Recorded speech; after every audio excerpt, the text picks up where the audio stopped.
चलो moving to the last part of the climatology which is the most important part, it is the climatic classification. एक नए page में full page diagram आता है climatic classification का। पूरे नए पेज पे डायग्राम बनाओ, बहुत बड़ा डायग्राम है क्लाइमेटिक क्लासिफिकेशन। ये क्लाइमेटिक क्लासिफिकेशन अगर आपको समझ आ गया तो आपको पूरे वर्ल्ड के क्लाइमेट्स, इकोनॉमिक एक्टिविटी और वर्ल्ड की इंडस्ट्रीज ये सारा समझ आ जाएगा। आपको जो कॉन्टिनेंट्स वाले नोट्स भेजे हुए हैं वो और रेलिवेंट हो जाएंगे अगर आपको क्लाइमेटिक क्लासिफिकेशन समझ में आ गया। तो इसको समझते हैं।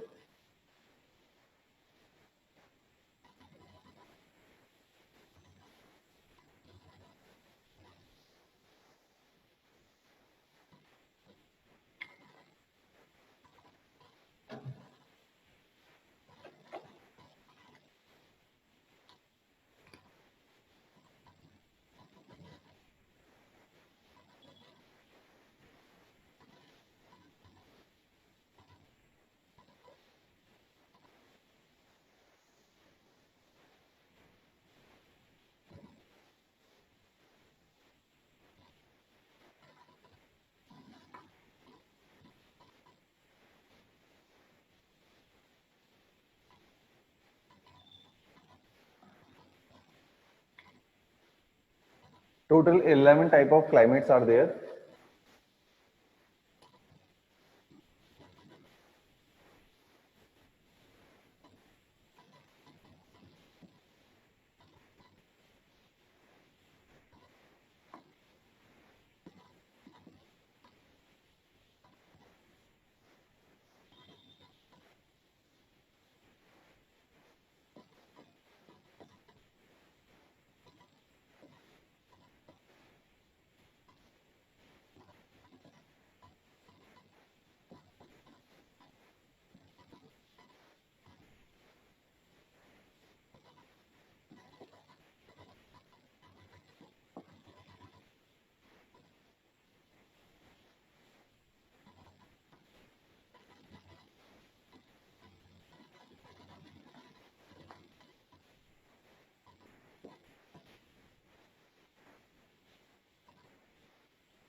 ये जो बेल्ट है this is the belt of doldrum जहां पूरे साल हाई रेनफॉल है and this belt is known as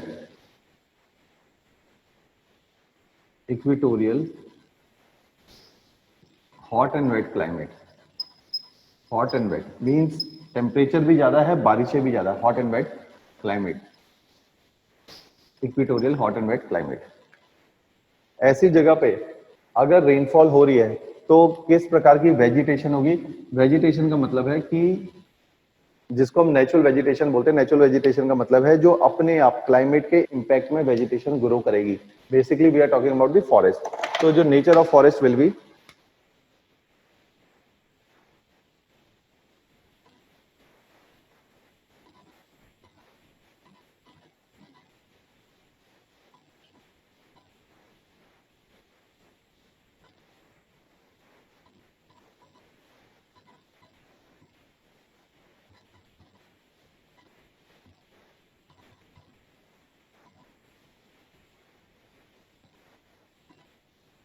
इस एक लाइन में इन फॉरेस्ट की सारी प्रॉपर्टीज है, इनको बोला जाएगा इक्वेटोरियल हार्डवुड। हार्डवुड मींस कि लकड़ी बहुत हार्ड होती है ऐसे फॉरेस्ट के ट्रीज की। तो equatorial hardwood, broad leaves, leaves की विड्थ बहुत ज्यादा होती है। Hardwood, broad leaves, evergreen forest क्योंकि पूरे साल बारिश होती रहती है, high amount of rainfall is there, तो फॉरेस्ट विल बी एवरग्रीन। तो केवल अभी मैं इसी के बारे में बता रहा हूं, आप बाद में घर पे अपने टेक्स्ट को पढ़ लीजिएगा। तो अब देखो ऐसे फॉरेस्ट जहां पे पूरे साल बारिशें बहुत ज्यादा हैं, वहां पे पेड़ अपनी ऊंचाई को बढ़ाते रहते हैं। तो पेड़ क्योंकि अपनी ऊंचाई को बढ़ाते रहते हैं क्योंकि बारिश बहुत ज्यादा है, न्यूट्रिशन ज्यादा आ रहा है, पानी ज्यादा। जैसे मानसून के आप टाइम पे, आप जैसे मानसून स्टार्ट हो गया, आप देखोगे अचानक से वेजिटेशन ग्रोथ बहुत ज्यादा अबंडेंट हो जाती है कि हर जगह घास उगनी शुरू हो जाती है, नए नए पेड़ उगने शुरू हो जाते हैं क्योंकि अचानक से बारिश ज्यादा हो गई है। टेम्परेचर तो पहले ही ज्यादा था जून में, लेकिन अब बारिश भी हो गई है और ये एक्सेंचुएट करेगा किसी भी प्लांट की ग्रोथ को, ये प्रमोट करेगा।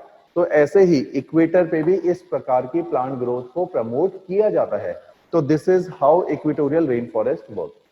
अब यहाँ पे आप देखो, एक चार्ल्स डार्विन है, बॉटनिस्ट है, बायोलॉजिस्ट है बहुत बड़े, उन्होंने बोला कि हर स्पीशीज के बीच में और इंट्रा स्पीशीज के बीच में एक कंपटीशन होता है अपने को सरवाइव करने का, अपने को बचा के रखने का।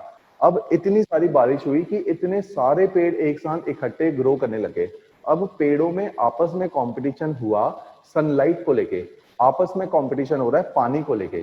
तो अब ये क्या करेंगे, सनलाइट की कमी हो गई क्योंकि पेड़ बहुत पास पास हो गए, तो इन्होंने सनलाइट को कैप्चर करने के लिए अपनी लीफ के साइज को बढ़ाया ताकि ये ज्यादा फोटोसिंथेसिस कर पाए। तो इन्होंने लीव्स को इतना बढ़ाया कि इनको बोला जाता है ब्रॉड लीव्स ट्रीज, कि इनकी लीव्स की चौड़ाई बहुत ज्यादा है।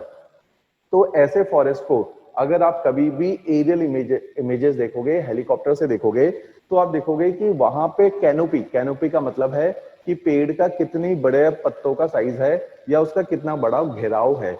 तो कैनोपी बहुत ज्यादा डेंस होगी, ऊपर से आप जब देखोगे नीचे कभी भी जमीन नहीं दिखेगी।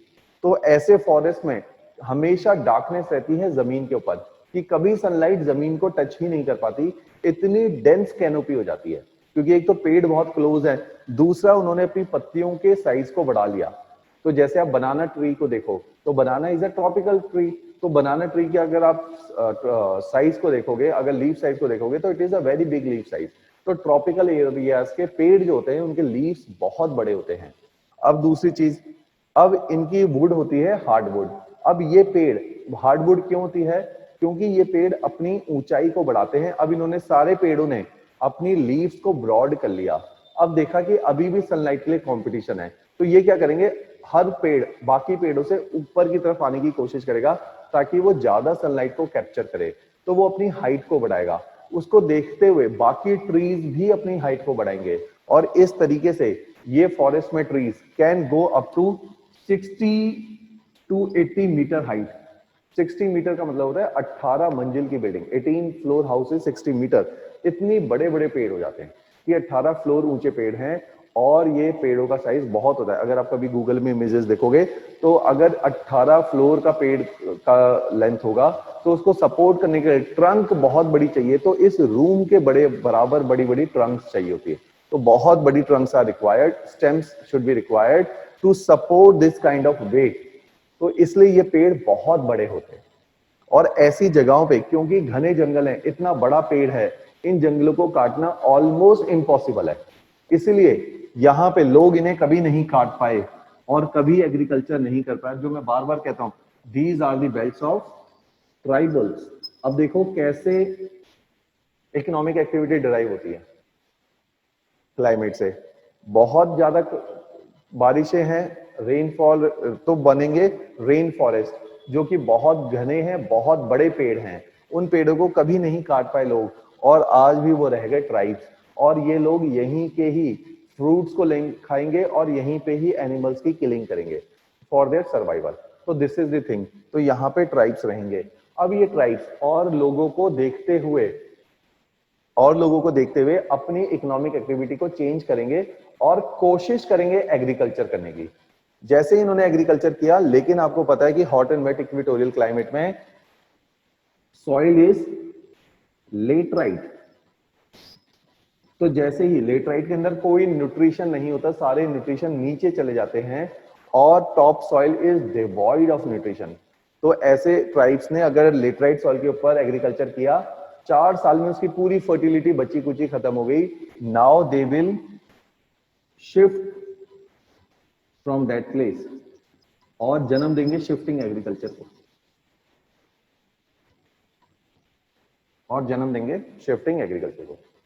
तो this is how economic activities determined. In forest पे लोग ट्राइब्स रह जाएंगे। ट्राइब अगर एग्रीकल्चर करने की कोशिश करेंगे तो nature of the agriculture will be shifting, जिसको इंडिया में बोला जाता है स्लैश एंड बर्न। कि पहले वो पेड़ों को काटेंगे और फिर उस पेड़ों को जला के वहां पे एक थोड़ा सा फील्ड क्रिएट करेंगे जहां पे वो खेती करेंगे। तो slash and burn agriculture, shifting agriculture. तो it is associated with the climate कि hot and wet equatorial type का क्लाइमेट होगा तो लोग शिफ्टिंग एग्रीकल्चर करेंगे, लोग ट्राइबल रह जाएंगे। तो दिस इज द थिंग। अगर यहाँ के जानवरों को देखो तो जानवर किस प्रकार के होंगे, क्योंकि इस जगह पे फॉरेस्ट इतने घने हैं कि अच्छा एक और चीज देखो, ऐसे फॉरेस्ट में कभी भी घास नहीं उगती, ग्रासेस आर नॉट देयर, क्योंकि जमीन के ऊपर सनलाइट नहीं आ रही है। तो जमीन पे हमेशा डार्कनेस है, तो सनलाइट नहीं आ पा रही है, तो यहाँ कभी भी ग्रासेस नहीं उगेंगी। ऐसी जगहों पे आप देखोगे जो बेल होती हैं, जिसको अंग्रेजी में बोलते हैं क्रीपर्स, वो उगेंगे, क्योंकि वो अपनी वाटर रिक्वायरमेंट एटमॉस्फेयर से ही पूरी कर लेंगे, इतनी ह्यूमिडिटी इक्वेटर पे। तो क्रीपर्स यहाँ पे उग जाएंगे पेड़ों के बीच में से ही। तो this is how vegetation is determined according to the climate. Now see the animals. यहाँ पे अब बड़ा जानवर नहीं रह सकता क्योंकि जंगल बहुत घने हैं। यहाँ कभी भी एलिफेंट नहीं होगा, क्योंकि यहाँ घास नहीं है। तो यहाँ पे हर्बीवोर्स भी नहीं रहेंगे, क्योंकि घास पे कैसे फीड करेंगे जब घास ही नहीं है। तो डियर्स नहीं होंगे, डियर्स नहीं होंगे तो डियर्स पे फीड करने वाले कार्निवोर जैसे लेपर्ड, चीता, लायन, टाइगर, ये भी नहीं होंगे, क्योंकि हर्बीवोर्स नहीं है। तो आपकी फूड चेन यहाँ पे नहीं होती है। तो बेसिकली यहाँ पे कैसा जानवर रहेगा, जो पेड़ों पे जीत सके, ऐसे जानवर को बोला जाता है एबोरियल, ABOREAL, एबोरियल। तो एबोरियल एनिमल्स होंगे, तो मंकीज होंगे यहाँ पे, बहुत ज्यादा बर्ड्स होंगी यहाँ पे।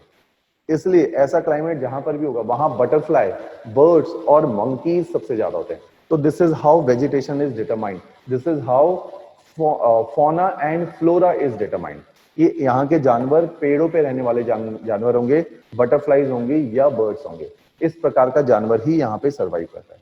तो this is how vegetation is determined, this is how animals are determined, this is how economic activity of human are determined via climatic type.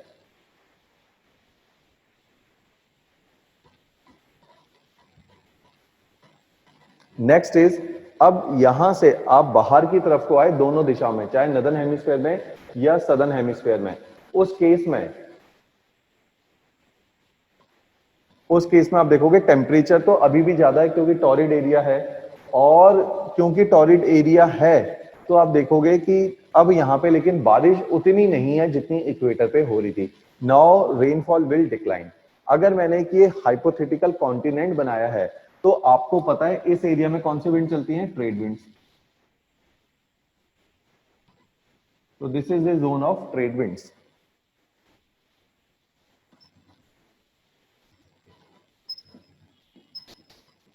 क्योंकि यहाँ पे ट्रेड विंड्स चल रही हैं तो आप देखोगे कि ईस्टर्न साइड में तो बारिश हो जाएगी कॉन्टिनेंट के, और यहाँ पे क्लाइमेट होगा मॉनसून क्लाइमेट। नाम क्या है, ट्रॉपिकल मॉनसून क्लाइमेट, जो हिंदुस्तान में है। और ईस्टर्न पार्ट में बारिश होगी क्योंकि वहां पे ट्रेड विंड चल रही हैं, और ट्रेड विंड चलने की वजह से यहाँ पे अब बारिश हो रही है केवल गर्मियों में, सर्दियों में बारिश नहीं है। ऐसी जगह पे जो फॉरेस्ट होंगे वो एवरग्रीन सर्वाइव नहीं कर सकते, क्योंकि एवरग्रीन होने के लिए पूरे साल पानी सरप्लस चाहिए, तभी पत्तियां पूरे साल हरी रह सकती हैं। अब क्योंकि फॉरेस्ट अब बारिशें नहीं है तो अब लीव्स पूरे साल हरी रहना अफोर्ड नहीं कर सकती। तो during the months of water scarcity trees will drop there leaves, और ऐसे फॉरेस्ट को बोला जाता है पतझड़ वाले पेड़। तो आप देखोगे जैसे ही ऑटम, अगस्त के बाद सितंबर अक्टूबर आएगा, पानी की कमी होगी तो पेड़ अपनी पत्तियों को छोड़ देंगे। तो ऐसे पेड़ों को बोला जाता है अंग्रेजी में डेसिडियस फॉरेस्ट। डेसिडियस फॉरेस्ट, पतझड़ वाले पेड़। हिंदुस्तान में क्योंकि मॉनसून क्लाइमेट है तो 67% of the vegetation is deciduous. आपके ना इसके बाद हमने जब इंडियन ज्योग्राफी करेंगे तो हम इंडियन ज्योग्राफी में ये भी पढ़ेंगे कि इंडिया में कैसी वेजिटेशन है। तो आप देखोगे कुछ जगहों पे, जैसे अंडमान में बारिश ज्यादा है, मेघालय में बारिश ज्यादा है, नॉर्थ ईस्ट में एंड वेस्टर्न घाट में, वहां पे बनेंगे रेन फॉरेस्ट। और पूरे हिंदुस्तान में ऑलमोस्ट बनेंगे मॉनसून क्लाइमेट। तो मींस डेसिडियस, पतझड़ वाले पेड़, जैसे बेर, इस तरह के पेड़ होंगे। उसके बाद आप देखोगे कि बारिशें और कम हो गई, और अब डेसिडियस फॉरेस्ट भी नहीं उग सकते, क्योंकि पेड़ होने के लिए पानी बहुत चाहिए पेड़ को। तो छोटे मोटी ग्रासेस उगेंगी, क्योंकि अब इतनी भी बारिश नहीं रहेगी कॉन्टिनेंट के बीच में कि यहाँ पे पेड़ उग पाए। तो centre of the continent will have the continental climate. Means rainfall ये दोनों ही जगहों से, यहां से भी और वहां से भी, कोस्ट से दूर है। कोस्ट से दूर है मींस बारिश कम हो रही है। बारिश कम होगी तो बड़े बड़े पेड़ों को सपोर्ट नहीं मिल सकती, तो मींस बनेंगी ग्रासेस। तो ऐसी जगह पे बनेंगे ग्रासलैंड्स। कौन से ग्रासलैंड? ट्रॉपिकल ग्रासलैंड, जो कि ट्रॉपिक्स में होते हैं, ट्रॉपिकल ग्रासलैंड्स। क्योंकि temperature is high but rainfall is less than 50 to 100 centimetre, while here rainfall is more than 250 centimetre, 250 centimetre से ज्यादा रेनफॉल है। तो this is the thing. Deciduous में rainfall is in between 100 to 150।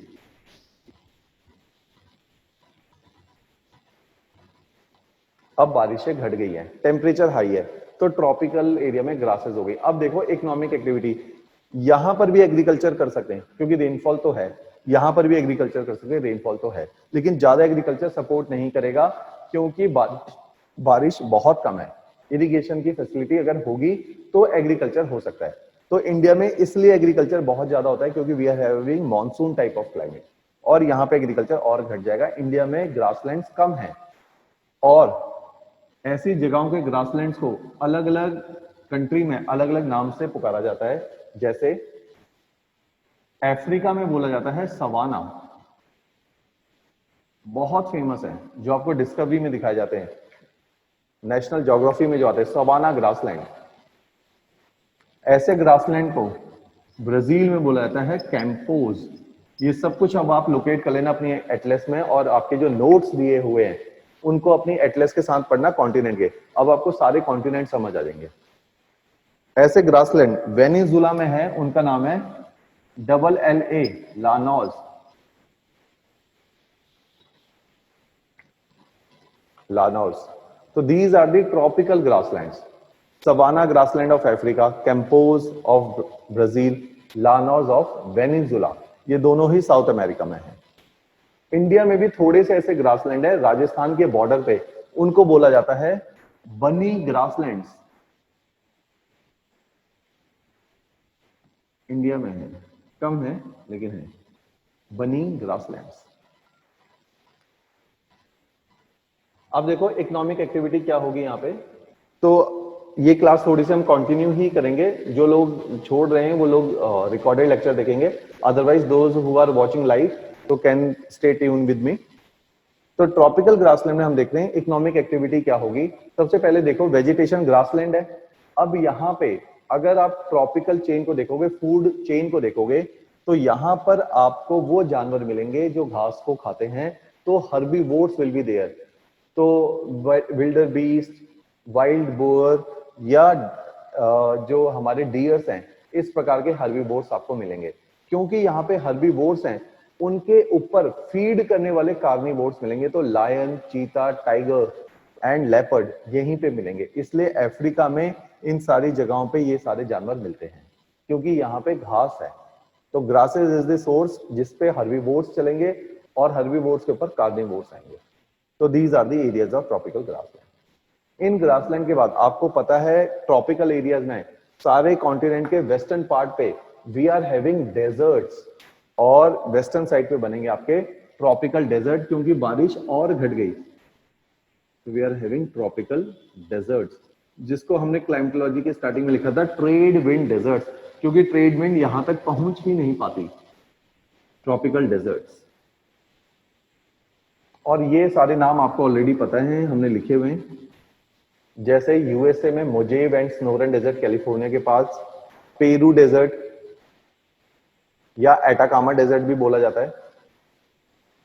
ऐसे ही Africa में grassland के साथ में ही होगा, ये सारे डेजर्ट ग्रासलैंड के पास पास ही हैं। अफ्रीका में ग्रासलैंड के साथ में ये डेजर्ट हैं, जिनको बोला जाता है Sahara desert, Namib desert, Kalahari desert. और इसी प्रकार से डेजर्ट आपके पूरे वेस्टर्न ऑस्ट्रेलिया में we are having 7 desert, Arabian desert. तो these are the few deserts जो कि कॉन्टिनेंट के वेस्टर्न पार्ट में बनेंगे और ट्रॉपिकल एरियाज में बनेंगे, कि 0 से 30 के बीच में बनेंगे। तो this is the kind of vegetation in between 0 to 30 which is totally driven by the climate. तो vegetation के लिए लिखा जाता है vegetation is the outcome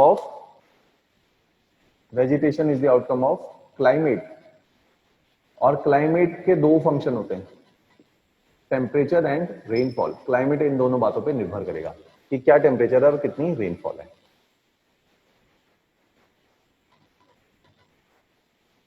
अब जैसे ही ट्रॉपिकल एरिया से बाहर जाओगे, अब ऐसी जगह आ चुकी है जहां पे गर्मियां एक्सट्रीम है, सर्दियां एक्सट्रीम है. कि मींस यहां पे अभी तक ट्रॉपिकल एरिया में there is no phenomena of winter. Temperature is high throughout the year. अब इसके बाद टेम्परेचर थोड़ा सा घटेगा सर्दियों में और गर्मियों में उतना ही हाई रहेगा. ऐसी जगहों पे जो क्लाइमेट बनेंगे ईस्ट चाइना टाइप, या इसको चाइना टाइप ऑफ क्लाइमेट बोलेंगे.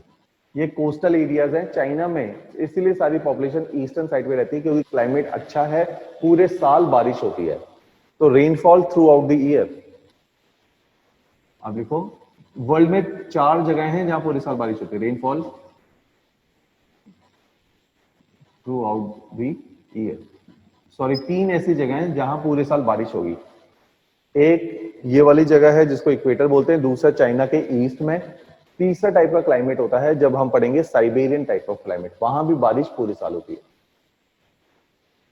इसी के इंटीरियर ऑफ द लैंड में, अब आपको पता है कि थोड़ा सा आप लैंड के इंटीरियर में आ जाओ, कॉन्टिनेंट के, the vegetation will be temperate. Area कौन से? Temperate. And vegetation will be grass land. कि यहां पे भी घास ही उग सकती है क्योंकि बारिश बहुत कम है. ये 100 सेंटीमीटर भी नहीं रह जाती इस जगह पे, ये 75 रह जाएगी. 50 से 75 सेंटीमीटर की रेनफॉल विल बी देयर. तो क्योंकि इतनी कम रेनफॉल है तो घास उग सकती है, लेकिन घास का नेचर बदल गया.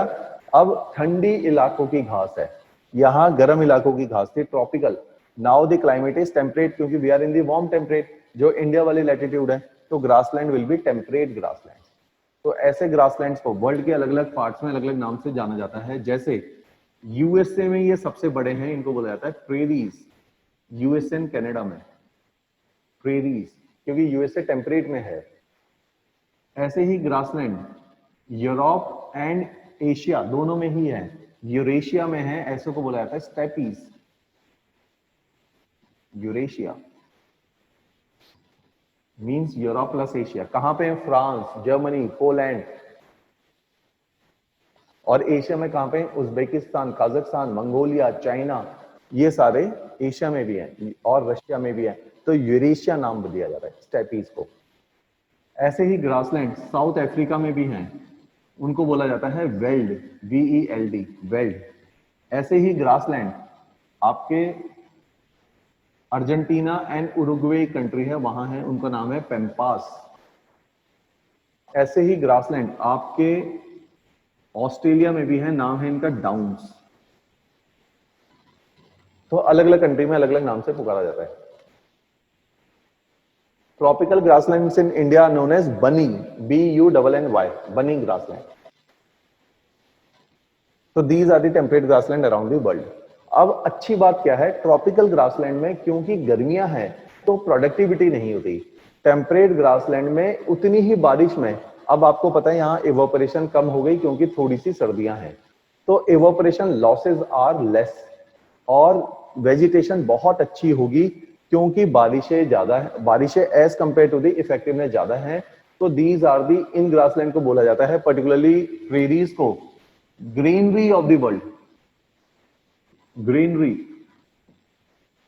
मींस की सरप्लस वेजिटेशन है और यहां पे 2 क्रॉप्स उगाई जाती हैं सबसे ज्यादा, वीट प्लस कॉर्न, या मेज लिख सकते हैं, वीट प्लस मेज, जो हमारे इंडिया में सर्दियों में लगाई जाती है क्योंकि सर्दियों वाले ही जगह हैं ये. तो इंडिया में भी warm temperate climate is there, तो wheat and corn are the vegetation. तो टेम्परेट ग्रासलैंड में इस प्रकार की वेजिटेशन को उगाया जाता है, वीट एंड कॉर्न. तो यहीं पे क्योंकि ये पर्टिकुलर ग्रासलैंड में प्रोडक्टिविटी ज्यादा है तो ये लोग क्या करेंगे, खेती करेंगे. और खेती के साथ साथ इनको लगता है कि प्रोटीन की रिक्वायरमेंट के लिए क्यों नहीं एनिमल्स को भी पाला जाए और उनके मिल्क और मीट के लिए कंज्यूम किया जाए. क्योंकि वो उसको कॉर्न खिलाते हैं एनिमल्स को तो उनका वेट जल्दी गेन होता है.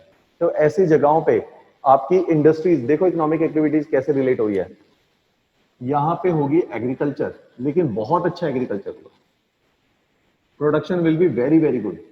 These are the grassland of very high productivity and production. Second is animal husbandry. क्योंकि एनिमल्स आप वहीं पे पालोगे जहां पे एनिमल्स को खिलाने के लिए आपके पास खाना होगा. हर जगह एनिमल नहीं पाला जाता. जैसे मैं आपको एग्जांपल लेता हूं कि ट्रॉपिकल डेजर्ट्स में क्या है कि एग्रीकल्चर नहीं हो पाता. इंडिया से कैसे रिलेट करता हूं मैं ट्रॉपिकल डेजर्ट को, आप देखो ट्रॉपिकल डेजर्ट में एग्रीकल्चर नहीं हो सकता. 50 से कम बारिशें हैं. Rainfall is 25-50 centimetre. इतनी कम बारिश में खेती नहीं कर सकते आप. तो अब आपको खाने के लिए कुछ भी नहीं है और बारिश नहीं हो रही है, खेती नहीं कर सकते. आप क्या करोगे, अब जानवर पालोगे ताकि उसके मिल्क को कंज्यूम किया जाए और साथ में उस जानवर को इधर उधर ग्रेजिंग करवाओगे और उसके प्रोडक्ट्स को बेचोगे.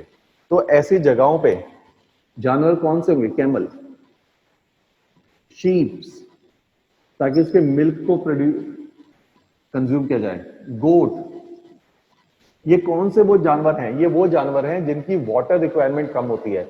ये वो जानवर हैं जो घास भी कम खाते हैं, तो इनको घास खिलाने की सरदर्दी नहीं होती. यहां पे कभी भी काउ एंड बफेलो नहीं पाली जाती because these are very very water and food demanding animals.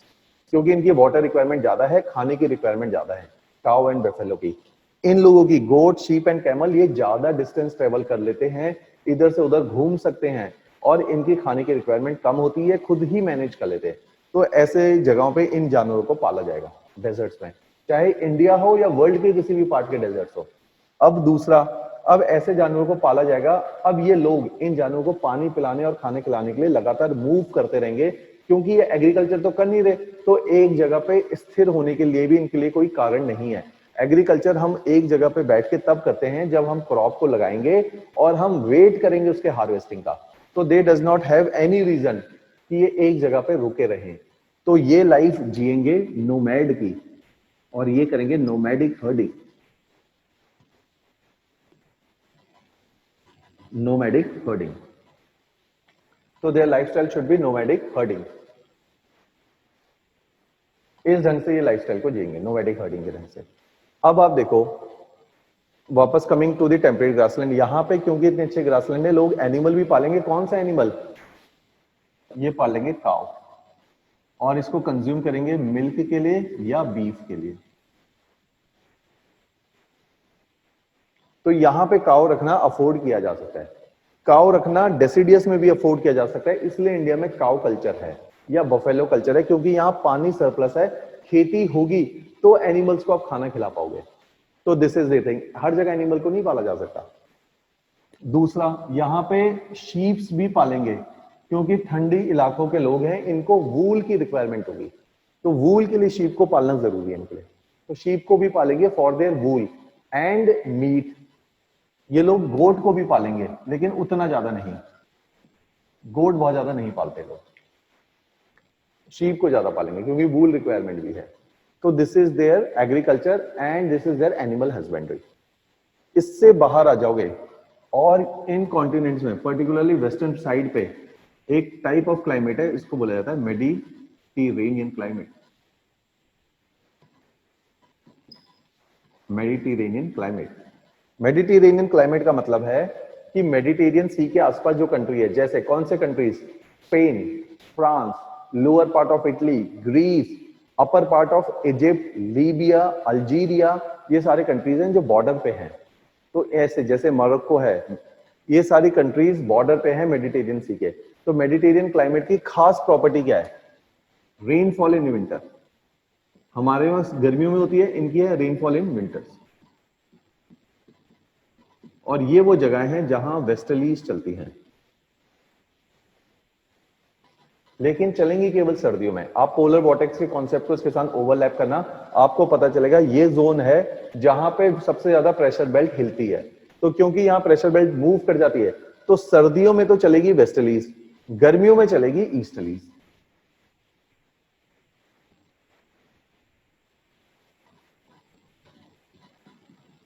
Easterlies in summers.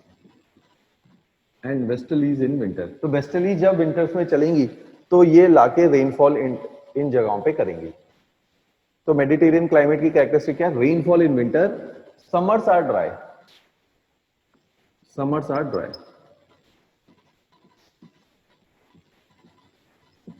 ये इनकी कैरेक्टरिस्टिक है। तो ऐसे कैरेक्टरिस्टिक जगहों पे आप देखो कि ऐसी जगहों पे जहां वार्म टेम्परेचर है, एक स्पेशल टाइप ऑफ फ्रूट होते हैं जिनको बोला जाता है सिट्रस फ्रूट्स। ऐसी जगहों पे सिट्रस फ्रूट्स होते हैं। सिट्रस फ्रूट कौन से? Lemon, grapes, olive etcetera. क्योंकि यहां ग्रेप्स होते हैं तो वर्ल्ड की सारी वाइन मेकिंग इंडस्ट्री यहीं होगी। रेड वाइन वाला जो होता है, वाइन मेकिंग इंडस्ट्री यहीं पे होगी। इसीलिए मेडिटेरियन सी के अराउंड वाइन कल्चर है। पोर्चुगल कंट्री देख लो, स्पेन, इटली, हर जगह वाइन कंजप्शन है। फ्रांस, इन सारी जगहों पे वाइन कंजप्शन है क्योंकि वहां पे मेडिटेरियन टाइप ऑफ क्लाइमेट है। This is how agriculture is determined, this is how industry is determined. और यहाँ पे ऑरेंजेस, ऐसे फ्रूट्स होंगे जो सिट्रस खट्टे फ्रूट्स हैं, और in the juice making industries भी सारी यहीं पे होंगी। तो वर्ल्ड के जो बेस्ट जूसेस होंगे वो इन एरियाज के अराउंड ही बनेंगे। ये क्लाइमेट और कहां पे मिलता है? यूएसए के कैलिफोर्निया डिस्ट्रिक्ट में ये क्लाइमेट है, मेडिटेरियन क्लाइमेट। क्योंकि वो कैलिफोर्निया की अगर आप लोकेशन देखोगे तो this is the location of California, ये वेस्टर्न साइड पे है। ये क्लाइमेट और कहां पे मिलेगा? चिली, वेस्टर्न साइड पे मिलेगा जहां पे सर्दियों में बारिश होगी। और कहां पे मिलेगा? ऑस्ट्रेलिया, यहां पे वेस्टर्न साइड, लोअर वेस्टर्न। तो ऑस्ट्रेलिया में भी यहां वाइन मेकिंग इंडस्ट्री है, चिली में, कैलिफोर्निया में वाइन मेकिंग इंडस्ट्रीज है।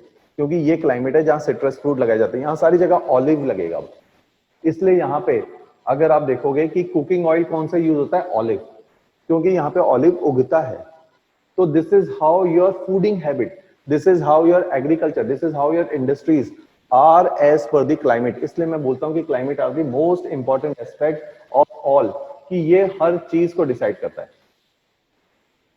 तो this is how climate is going to determine. अब इनके भी लैटिट्यूड और ऊपर आ जाओ, जहां कोल्ड टेम्परेचर है, मींस कि पूरे साल सर्दियां हैं। अगर गर्मियों में भी टेम्परेचर 15-18 डिग्री को क्रॉस नहीं करेगा। सर्दियों में हमेशा बर्फ पड़ेगी। वार्म टेम्परेचर में कभी भी बर्फ नहीं पड़ती, चाहे सर्दियां आ जाए। कोल्ड टेम्परेचर में हमेशा स्नोफॉल होगी, और गर्मियों में टेम्परेचर मॉडरेट या प्लेजेंट रहेगा। तो this is how cold temperature is there. अब इसके कैरेक्टर कैसे होते हैं? वेस्टर्न साइड पे आपका ब्रिटेन है इस क्लाइमेट में, इसलिए इसको बोला जाता है ब्रिटिश टाइप ऑफ क्लाइमेट, जहां पूरे साल बारिश होती है। पूरे साल ब्रिटेन में बारिश है, क्योंकि पूरे साल यहां क्या चलेंगी? वेस्टर्लीज। तो this is the zone of westerlies, British type of climate. इस ब्रिटिश टाइप ऑफ क्लाइमेट के इंटीरियर में, क्योंकि यहां पे चलते हैं टेम्परेट साइक्लोन्स पूरे साल। वार्म टेम्परेट में तो टेम्परेट साइक्लोन केवल सर्दियों में चलते हैं, यहां पे चलेंगे पूरे साल। तो बारिश करेंगे, ब्रिटिश टाइप ऑफ क्लाइमेट। और अंदर चले जाओगे, ये है बहुत फेमस नाम, टैगा या साइबेरियन, क्योंकि यहां रशिया का साइबेरिया वाला पार्ट है। Taiga type of climate. ऐसे जगहों पे क्या होते हैं? बहुत famous temperate coniferous soft wood forest. इस वाले के बिल्कुल विपरीत, उनका नाम था ट्रॉपिकल ब्रॉड लीफ। ये है टेम्परेट कॉनिफेरस, क्योंकि मैंने बताया बर्फ पड़ेगी। बर्फ पड़ेगी तो नीडल लाइक ट्रीज, जैसे शिमला में होते हैं आपके पास देवदार, पाइन्स, जिनके ट्री के लीव्स बहुत पतले होते हैं, और रोडेंड्रॉन, ये सारे ट्रीज होते हैं कॉनिफेरस ट्रीज, जिनके नीडल लाइक लीव्स होते हैं। सॉफ्ट वुड, वुड बहुत सॉफ्ट होती है, इसलिए ये यूज होते हैं पेपर मेकिंग में। पेपर एंड पल्प इंडस्ट्री यहीं पे ही सर्वाइव करेगी। और क्योंकि इन पेड़ों को काटा जा सकता है सरलता से, तो यहां पे लंबरिंग इंडस्ट्री, पेड़ों को काटने वाली लंबरिंग इंडस्ट्री होगी। लंबरिंग इंडस्ट्री ट्रॉपिकल फॉरेस्ट में बहुत कम होती है, क्योंकि पेड़ बहुत बड़े हैं, काटना बहुत कठिन है। लेकिन यहाँ पे लंबरिंग इंडस्ट्री सर्वाइव कर जाएगी। तो ऐसी जगहों को बोला जाता है temperate coniferous softwood forest, lumbering industry. इसलिए पेपर एंड पल्प इंडस्ट्री यहीं पे होती है, और वर्ल्ड का सबसे ज्यादा पेपर आपका कनाडा बना रहा है, क्योंकि वहां पे ये फॉरेस्ट है। क्योंकि कनाडा का अगर आप साइज देखोगे तो यूएसए एंड कनाडा के बॉर्डर पे there is a province, you people must be knowing it, Quebec. वहां पे बहुत ज्यादा पेपर बन रहा है, और यूएसए में उस पेपर को बेचा जाता है प्रिंट मीडिया के लिए या प्रिंटिंग के लिए, क्योंकि बहुत बड़ी मार्केट अवेलेबल है। तो आप देखोगे कि कैसे, और ये सारे फॉरेस्ट होते हैं Norway, Sweden, upper part of Germany, Britain, upper part of France, इन सारी जगहों पे। तो इन फॉरेस्ट के होने के कारण वहां पे लंबरिंग इंडस्ट्री सबसे ज्यादा सर्वाइव करती है, और ये डेवलप्ड नेशन है जिनके पास सोफिस्टिकेटेड टेक्नोलॉजी है और बड़े बड़े इक्विपमेंट्स हैं इन पेड़ों को काटने के लिए। और क्योंकि ये इतनी ठंडी जगहें हैं कि लोगों के पास एग्रीकल्चर करना एक ऑप्शन ही नहीं होता, क्योंकि सर्दियों में बर्फ पड़ जाती है, गर्मियों में भी क्लाइमेट बहुत ज्यादा अच्छा नहीं होता एग्रीकल्चर के लिए। तो ऐसी जगहों पे फॉरेस्ट उगते हैं और लोग फॉरेस्ट इंडस्ट्री में ही काम करते हैं, क्योंकि उनके पास रोजगार का और कोई साधन नहीं है। तो this is how economic activities determine. यहाँ के लोग लंबरिंग इंडस्ट्री में काम करेंगे, पेपर एंड पल्प बनाएंगे, फर्नीचर मेकिंग करेंगे, and this type of climate is found in Canada, Norway, Sweden, Germany, upper part of Poland and Russia का central part, जिसके नाम पे ही रखा गया है टैगा और साइबेरिया। तो this is how their economic activity is going to be determined. अब आओ इनके बिल्कुल लास्ट वाले पार्ट में, ईस्टर्न मार्जिन में, जहां पे है climate Laurentian climate. Laurentia word वहीं से आया है जहां पे हमने बोला था कि हमारा पेंजिया दो पार्ट में स्प्लिट हुआ, लॉरेंशिया एंड गोंडवाना। तो नदर्न पार्ट को लॉरेंशिया क्यों बोलते हैं? क्योंकि कनाडा के यहां पे एक प्लेट्यू है, लॉरेंशिया प्लेट्यू, लॉरेंशियन प्लेट्यू, वहीं से ये नाम आया है। और ये क्लाइमेट कनाडा के ईस्टर्न साइड पे होता है। जब ओशियानोग्राफी पढ़ेंगे, इस क्लाइमेट की खास क्लासिफिकेशन है। यहां पे फिशिंग इंडस्ट्री होती है और यहां के लोग फिशिंग करते हैं केवल, ये इनकी इकोनॉमिक एक्टिविटी है, क्योंकि इस climate is perfect for fishing. जैसे मैंने बार बार आपको कई बार नाम भी लिया है, कनाडा में इस जगह पे एक जगह है न्यू फाउंडलैंड, कनाडा के ईस्टर्न पार्ट में न्यू फाउंडलैंड, क्योंकि यूरोपियन ने इसको ढूंढा था तो न्यू फाउंडलैंड बोल दिया। और यहां पे फिशिंग इंडस्ट्री है, और बहुत बड़ा एक फिशिंग बैंक है जिसका नाम है ग्रैंड बैंक। फिशिंग बैंक का मतलब है ऐसी जगह जहां फिशेज अबंडेंट होते, बैंक में पैसा होता है, ऐसे ही फिशिंग बैंक में फिशेज अबंडेंट होती है। Grand bank of Canada near new फाउंडलैंड। तो दिस इज द थिंग। ऐसा ही एक बहुत बड़ा फिशिंग बैंक जापान के पास में है, क्योंकि जापान भी इसी साइड पे है कॉन्टिनेंट पे। अगर आप अपने एटलस को देखोगे तो चाइना के ऊपर जापान, ईस्टर्न साइड पे। तो Japan is the largest producer of commercial fishes, क्योंकि वहां पे इस प्रकार का क्लाइमेट है जहां फिशेस के लिए बहुत परफेक्ट है। So this is how climatic type is going to determine your economic activity. It is going to determine the vegetation, going to determine the nature of animals in the areas. तो ये सब कुछ determine करके देगा, और ऐसे climate हमारे ऊपर साइकोलॉजिकल एंड फिजियोलॉजिकल इंपैक्ट डालता है। लास्ट इज टुंड्रा, जहां हर साल बर्फ रहती है, पूरे साल बर्फ रहती है, यहां पे कोई भी वेजिटेशन उगना मुश्किल है। मॉजेस एंड लाइकन्स, जो बहुत बेसिक वेजिटेशन है, एक्सट्रीम कंडीशंस को सर्वाइव कर सकती हैं, वो वेजिटेशन यहां पे उगती है, मॉजेस एंड लाइकन्स। तो these are the kind of vegetation in the tundra. Animals कौन से होंगे? Polar bear, penguins, arctic fox. तो इस प्रकार के जो सफेद रंग के जानवर हैं, वो जानवर यहां पे होंगे। तो these are the type of animals जो एक्सट्रीम टेम्परेचर को सर्वाइव कर सकते हैं। Fur like animal will be there. So this is how we are relating. The main objective was to relate the climate with your economic activity, to relate the climate with the vegetation, to relate the climate with the animals.